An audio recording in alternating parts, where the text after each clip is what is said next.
ang sabi ng Malacanang at ng Bangag, hindi daw politically persecution ang ginagawa sa atin.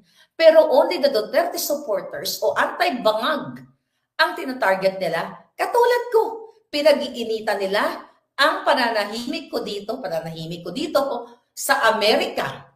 'Di ba? Bakit? Kasi very effective ang bunganga ni Maharlika at very effective ang mga expose ng ating mga puting ahas. Hinubaran sila lahat.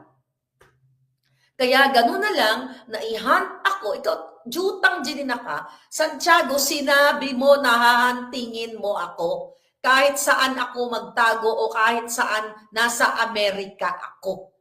Yan ay pronouncement ng isang mamamatay tao na katulad mo. Dahil kung ikaw ay naturingang judge, ikaw ay totoong lingkod dyan sa NBI na yan. Ang ipapahayag mo ay dadaanin natin lahat sa legalidad. Kung siya ay may kasalanan, pero hindi nyo kailanman dadaanin sa legalidad. The fact na kayo ay si Taberna ay nag-invento ng address, gumawa-gawa ng address bilang isang bopos na journalist na pinapalamon ang kanyang pamilya sa kasinungalingan. Okay? Mahiya ka, Taberna, sinungaling ka, gumawa ka ng address, nagbayad ka na ba ng taxes mo? Okay? Ng mga inano mo, mga hindi mo finailan na taxes, ilang taon yon? Yung pinakita ko, galit na galit ka, i-review ko yung dokumento na yon. Match ba ang kinikita mo sa ginagasta mong julul ka? Sino ang nag-udyok kay Taberna para gumawa ng kapeke-peke ang address laban kay Maharlika para lamang makapag-file ng case? Diyan pa lang eh. Alam mo, kung hindi lang kayo mamamatay tao dyan, mga Bangag, NBI. Okay? Yung mga kampo ni Bangag. Kung kayo ay lumaban ng parehas, alright, papailan ko rin kayo ng kaso. Pero ano ang laban ko sa inyo? Hawak nyo ang pera ng bayan. Hawak ang pera ng bayan ni Lisa Tanas. Diba? Imagine mo yung mga vloggers, tinatakot, pag tungtong pa lang, aarestuhin na. Kailangan nyo nang alisin ang mga bangag na ito. Kaya sa darating na halalan, i-zero out nyo yan, i-zero vote nyo. Ganyan kawalang hiya. Dapat tapusin na, o di ba sabi pa ni Santiago, pag puno na raw ang salop, dapat nang kalusin. Kakalusin niya ako.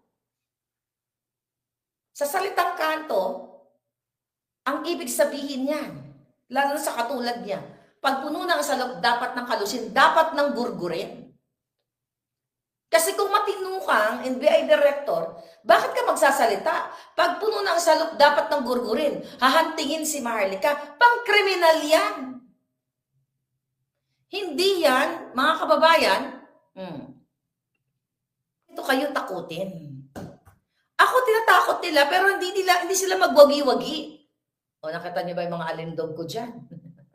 Palakad-lakad. Kung nalaban lang ng parehas yung mga yawa na ito, mga kababayan, hindi sila magwawagi. Kaya lang, ang kanilang nagre-resort sila sa gurgur.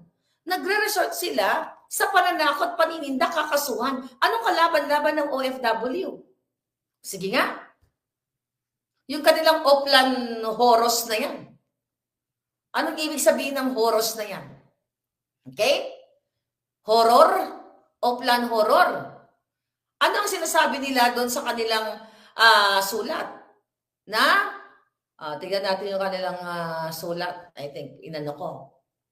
Okay?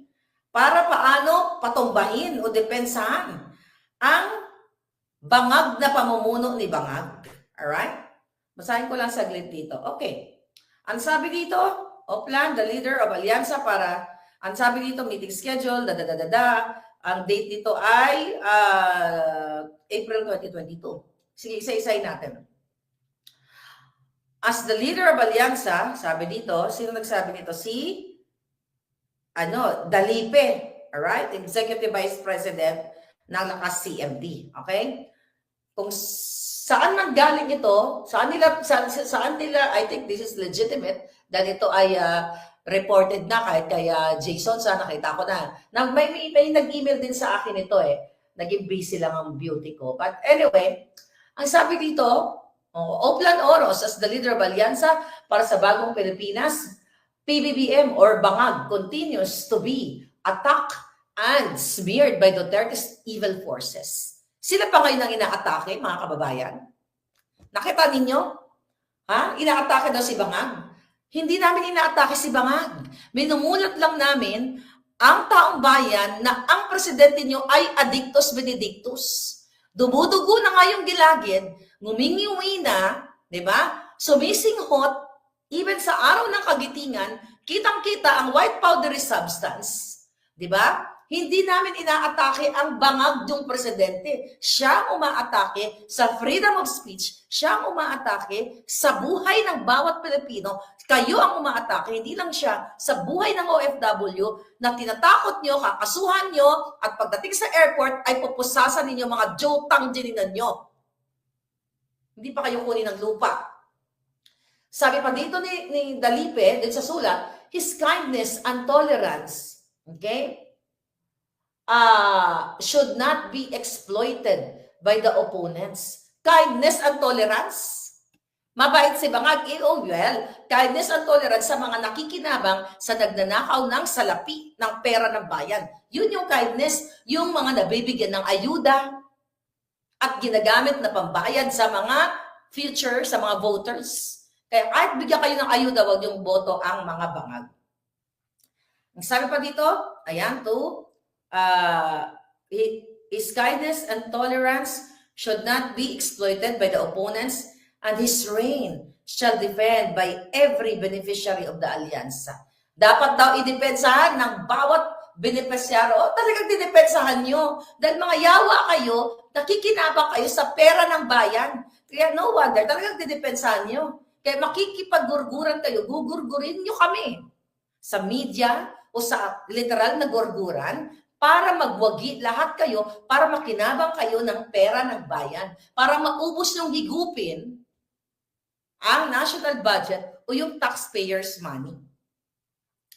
Sabi pa, according to the President's instructions, may instruction pa si Bangag, lakas CMD will continue to advance the Oplan Oros or Horos as a staunch ally to maintain the alliance's advantage post-midterm election. So, meron silang Oplan Oros para protektahan si Bangag at atakihin ang mga anti-Duterte, ang mga anti-Bangag o yung mga Duterte supporters o yung mga supporter ng katotohanan. O anong sabi dito? What we've accomplished 1 year after the Oplan Oros formulated, ano dapat ang kailang ma-accomplish? Ano daw? The Alyansa has made ang kailang na-accomplish. Actually, itong Oplan na ito, sabi ko, 2023 pa ito.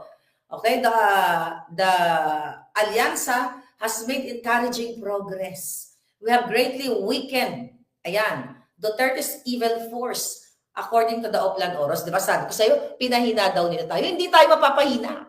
Kahit ang mga vloggers dyan sa Pilipinas na sinisindak nila, hanggang buhay si Maharlika, hindi tayo panghihinaan.